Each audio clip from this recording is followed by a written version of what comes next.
Okay, well, I'm Wouter Vanstiphout. I'm an architectural historian and a professor of design and politics at the Technical University of Delft. And most importantly, I'm a member of Crimson Architectural Historians. And I'd like to talk about riots.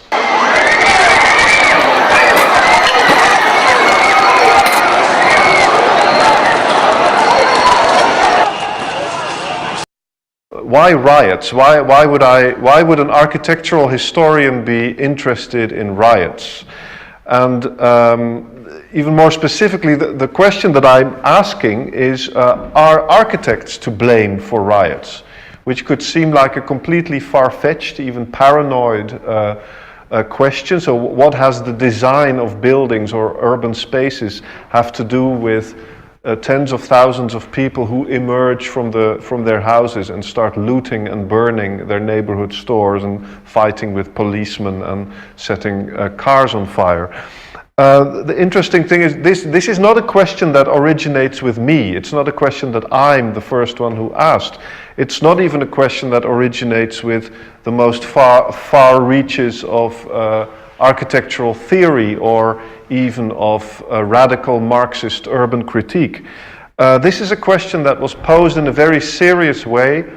I think the first time in 2005, after the riots in the French banlieue, in the French high-rise housing estates. When these riots erupted in 2005, and they were all over the world on news programs, it became clear that there was 100% correlation between one type of architecture, which was high-rise housing estates from the 1960s and 70s, and the riots. All the riots in all these French cities where they gradually happened, they all happened in these housing estates. And they never happened in the downtown area. They never happened in the suburbs. They never happened even in the poorer working districts that were built in the 19th century. They all happened in the council estates of the 50s through the 70s. And then very soon in media outlets like the New York Times, the Independent newspaper in Britain, CBS News, Dutch TV, people started to say very normal, intellectually average or politically average thinkers and publicists and journalists started saying, this is the legacy of Le Corbusier. This is the legacy of Athens charter town planning. This is the legacy of modernist urbanism. This is the legacy of our utopian thinking that started in the 20s and then reached its apex in the 60s when all these estates were being built.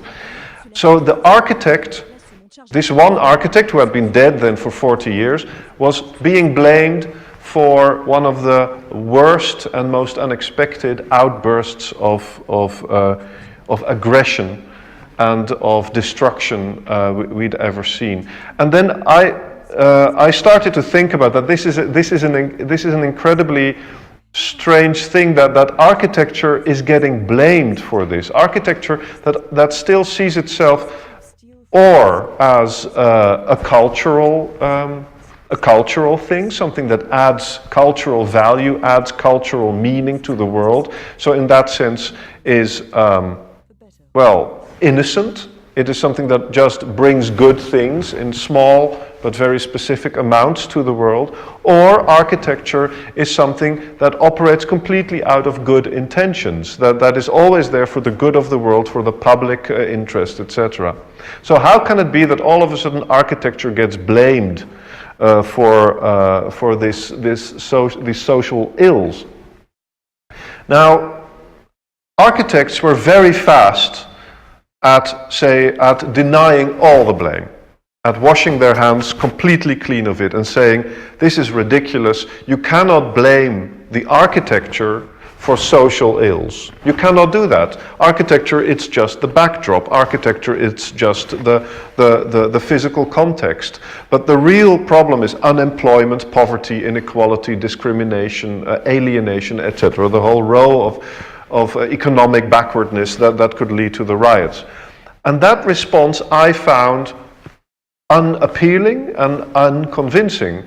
Why? Because if architecture accepts or even propagates its own role as bringing good to the world, if it really thinks, if it has the pretension of having the power to bring good to the world, then that means that there is a power in architecture that logically could also be used to bring the bad things to the world. You cannot say that this power can only be used for the good. You have to accept, at least theoretically, that architecture can have such a negative effect on the world.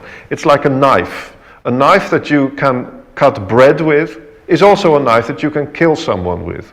And if you take all the properties away with which the knife can cut bread, it will also not be able to kill people anymore, and vice versa.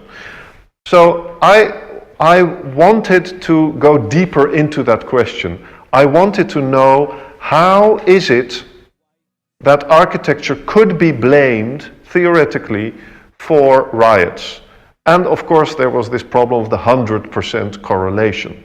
That is a problem that you cannot just wave away. In all these, the riots always happened in this typology, never in another typology, always in this typology. That was just too intriguing not to answer. So the first question you then ask yourself is, if you want to research this question of is architecture to blame or not, then you have to think about the pathway.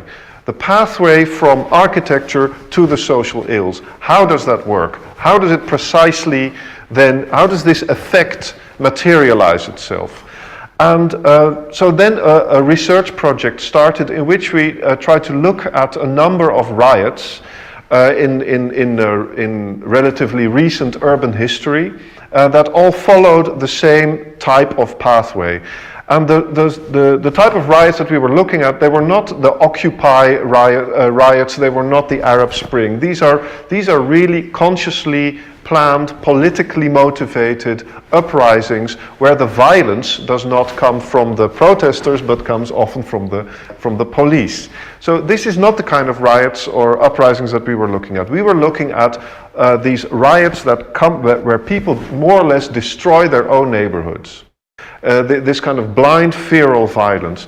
A lot of this violence always started in areas that were highly unequal, in ghetto-like situations, where there is a highly unequal situation in an economic scale, education scale, with the rest of the city. Another property that we found was important was they all started with a relatively banal trigger event. It could be a relatively random event of police brutality, something that would happen in such a neighborhood every other week, but this one time it would trigger a huge outburst of aggression. Organizations say the Los Angeles Police Department has a history of brutality and misconduct that goes back a quarter of a century, including one incident that sparked the Watts riots. So far this year, there have been more than 125 complaints of police misconduct filed with watchdog organizations. Now, this is how the riots in London happened in the late 70s. This is how the riots in Los Angeles happened in the early 90s. This is also how the first riot that we tried to research happened in Detroit in 1967, where a random event of police brutality, the raiding of an illegal bar, led to the city completely burning itself up, the black population fighting the police with such force and such an aggression that the army had to be brought in, and more or less the whole inner city of Detroit went up in flames. The city was occupied by the army, the last white middle classes left the city, and it kind of created the Detroit that we all know now. It was an enormous, it was such an implosion of this city that the city never really got it together again. We started to look at this riot, we started to analyze it, pick it apart, look at how it happened exactly. And one of the most amazing things in this riot was that just months before the riot happened, the city of Detroit came out with a movie called Detroit City on the Move. A movie that portrayed the city's transformation in the most optimistic, the most progressive way. And one of the most important things that this film, with the mayor of the city presenting his city to the world as this super modern American city, this city of cities, was through planning. They had brought in this idea of modern town planning from Europe, and the whole city of Detroit was being replanned. Huge highways were being installed, slums were being cleared, parks were being laid out, museums and opera houses were being built, all using this new European technology of planning. So the city was convinced just months before it exploded that it was not just was everything going well, but this city was at the apex of its development. This city was taking care of all the things out of a progressive, democratic ideology. There were being built new housing areas for the black population, schools were being built for everyone, etc. How can it be? How can it be that a city that thinks of itself, where the city leaders, where the city architects, out of pure and good intentions, how can it be that they do not even know, that they do not see what is brewing in the streets? How can they not have known about the deep frustrations within the black population? How can they not have taken on board of their knowledge of the city the deep anger that was raging underneath? And it was therefore also interesting that after the riots had ended and Detroit was this ruin, Detroit looked like a crater, that after that this underlying rage came out, found its outlet in something else that Detroit became famous for, except for cars and riots, which is punk music. The earliest punk music came from Detroit in the late 60s and the early 70s, and you could see that in this punk music, this underlying rage of a city was much better expressed than in any other cultural or even scientific mode. To better understand this relationship between architecture, planning in Detroit and the frustration that ultimately led to the riots, we might want to look a little bit more closer to the ground. We might want to look at a very specific and very beautiful and very famous example of modern town planning and modern architecture in Detroit, which is the Lafayette Park development in Detroit by Mies van der Rohe and Ludwig Hilberseimer from 1956. These beautiful steel and glass houses and slabs standing in this Arcadian green pasture in downtown Detroit, using the best ideas of 1920s and 30s European Bauhaus-related housing architecture and projecting them in the American city, bringing a scale of humanity and of nature inside the city.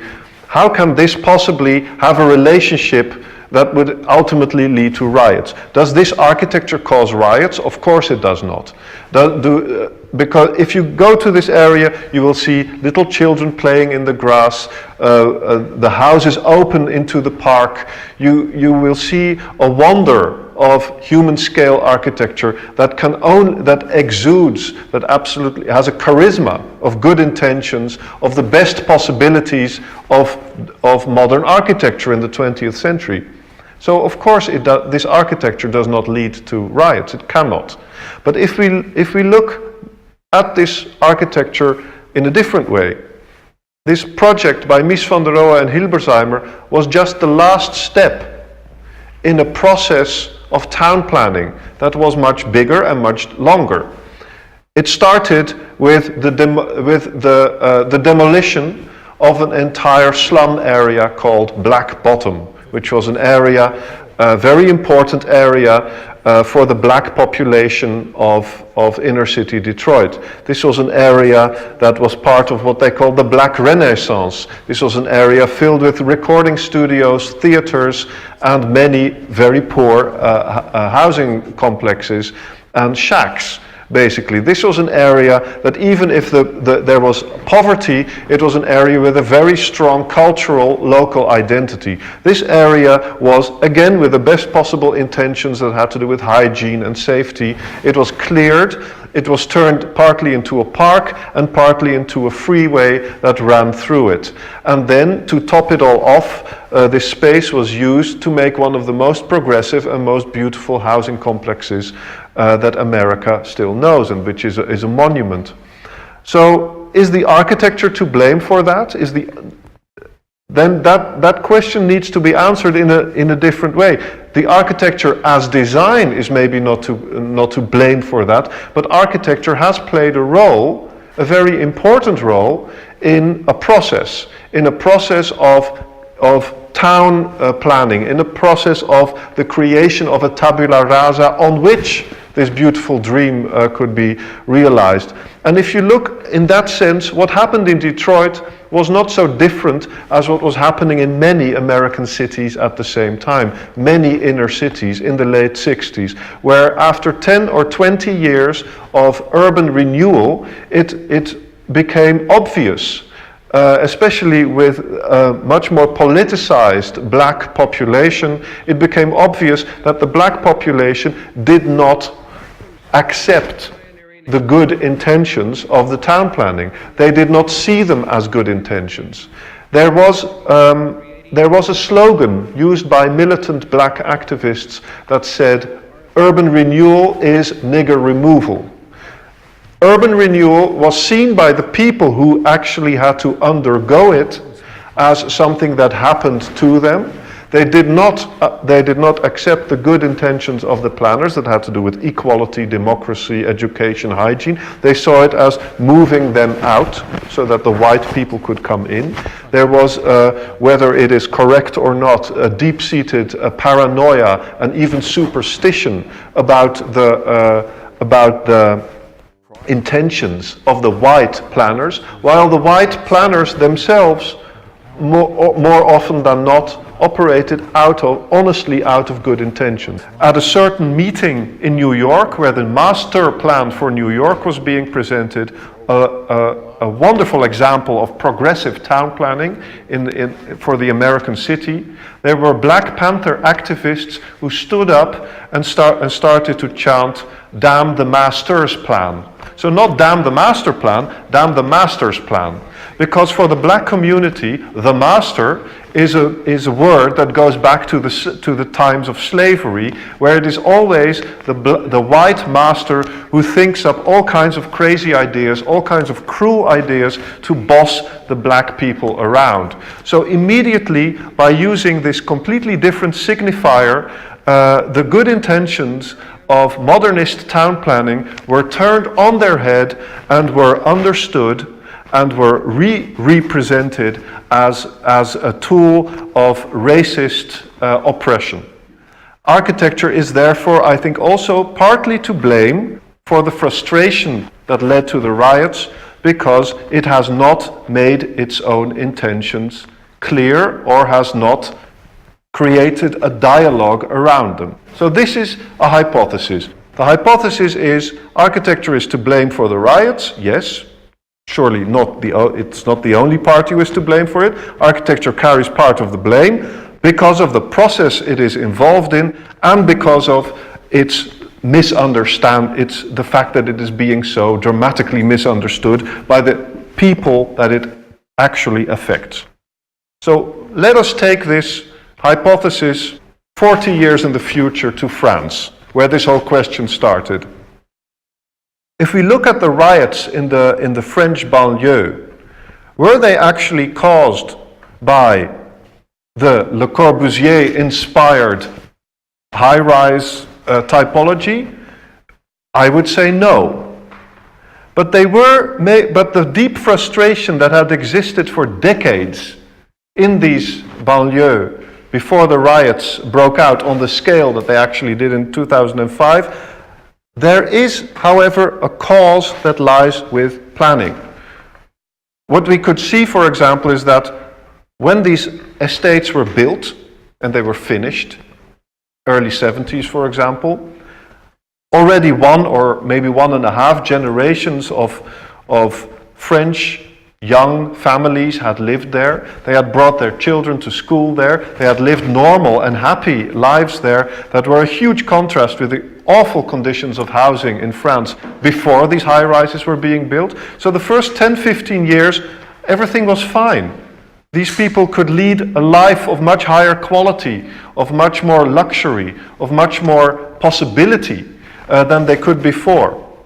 But in the early 70s already, a new paradigm of planning and housing was being introduced in France, that of the suburb, of the ville nouvelle, of the terraced housing, etc.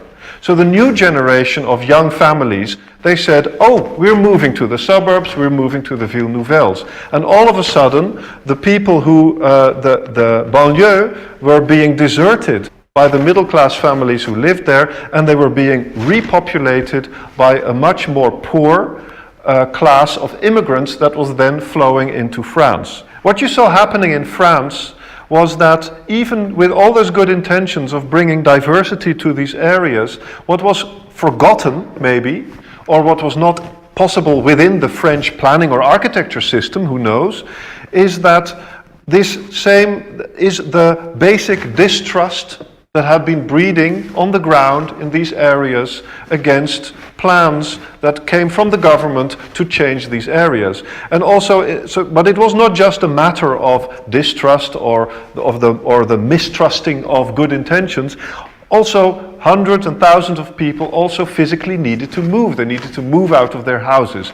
And it is now well known that a lot of the reasons that were being expressed by the rioters in France were that they said, we are being chased from our banlieue, we are being chased from our neighborhoods will be destroyed, we are defending our neighborhoods, or something like, then we'll burn them to the ground ourselves. So there was you could see the same radical distrust of intentions of planning in France, as you could see 40 years before in America, and in many riots in between, Los Angeles 1990s, Britain 1970s. You always saw this same mechanism. It was not about what the architects were doing to the people, it was how they were doing it and how they somehow could not get their point across. Strangely enough, in France, there was a huge source potentially there for these young architects or older architects to profit from, something in the terms of knowledge about the actual feelings that were going on in the banlieues with these young people of North African and South African descent.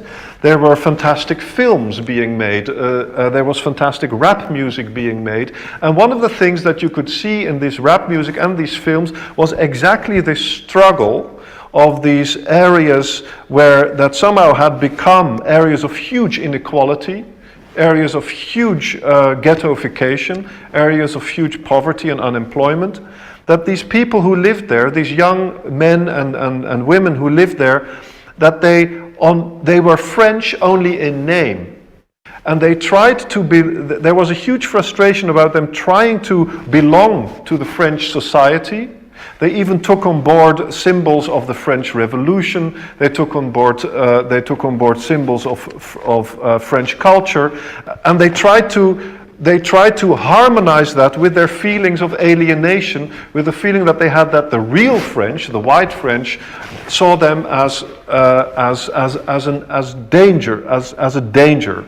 There's a wonderful scene in the film La Haine, which means the hatred, a late 1990s film, where a young MC mixes a very aggressive anti-police rap song calling Nique la Police, which is French for fuck the police, with a song by Edith Piaf called Non rien, rien de rien, je ne regrette rien. You all know what that song means. And they mixed it together in a very interesting mix of French chanson and American-inspired ghetto rap, which then blows over these housing estates as a kind of anthem of this struggle of not being able to become part of French society.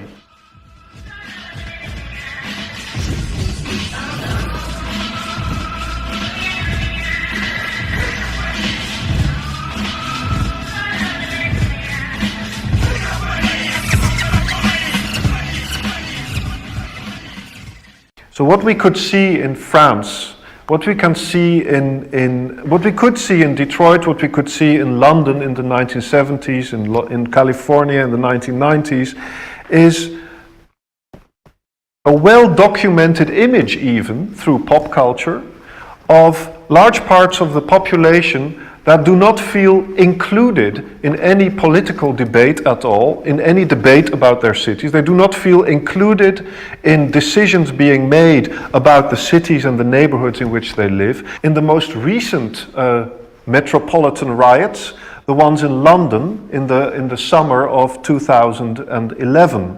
In London, you could again see the whole film playing itself out again.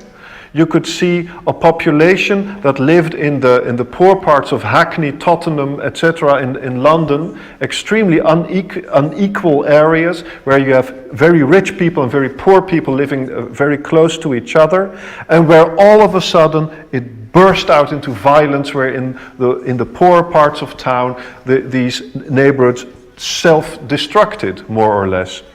Also there, you could see that this happened at a time that the city was completely taken by surprise. They were preparing for the Olympics. They were building fantastic projects, also done by some Dutch architects, in the Olympic Legacy Park.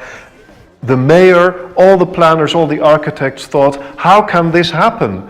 Areas like Hackney or East London, they are being gentrified, they are becoming better and better. We are building fantastic new urban and public spaces here. How can this happen? At the same time, if you look at the riots and you look at the aftermath of the riots in London, you could see exactly the same thing being represented, for example, in the wonderful rap clip by Plan B called Ill Manners, where you could see this idea of the black and Asian population of London, but also the poor whites, that they felt they were being marginalized in the city. They could not even afford to live in Brixton anymore. The city was being changed into a paradise for hipsters and very rich people. The Olympics were just making the house prices higher so that they could not afford to live in their own areas anymore. Architects were just part of a kind of a white man's conspiracy to chase out the poor colored people of London. This level of paranoia, this level of suspicion, this level of superstition even was on a level with what we had seen before in Paris, in England in the 1970s, in Los Angeles, all the way down to Detroit. So it's still there. Somehow the architecture is becoming content-wise more and more diverse, more and more human-scaled, more and more, you could say, reflexive, more and more interesting, but still that in a way has no bearing at all on the level on the way in which it is being received by large parts of society. Of politics, Bismarck once said that it is the art of the real. I do believe that architecture is very close to politics in that way, that architecture is on the one hand something that involves huge forces of technocratic and bureaucratic power that need to be deployed in order to further its agenda. And on the other hand, just like politics, on the other hand, it stands or falls with how it gets its story across. You have to create stories, but you also have to be able to understand stories that come to you from the streets. You have to be able to create a dialogue with those storytellers that are out there on the streets. This is something that for politicians comes much more naturally and something that they practice much more easily, but also you could say in a much more Machiavellian and sometimes much more perverse way. So what in the end I would like to introduce or to plea for is this idea of the architect, of architecture as a political profession. Which would mean a thinking about this idea of the art of the real. For architecture and its skills, it would mean, on the one hand, that architects should be much more aware and much more creative also in using this whole world of technocratic and bureaucratic and political financial machinery that it is a part of, whether it wants that or not. It should be much more aware of that and much more aggressive in pursuing effects on that machine. That is one part. The other part, of course, is the art part, and that in a way is, of course, the more radical part of it, because it says that architecture should be much more aware of its role as a storyteller, but also as a story listener, as a profession that is able to listen to the stories that exist in the streets and to kind of gather them up and create new stories out of that, and thereby to create a real dialogue that would actually be the legitimation of the profession in the first place.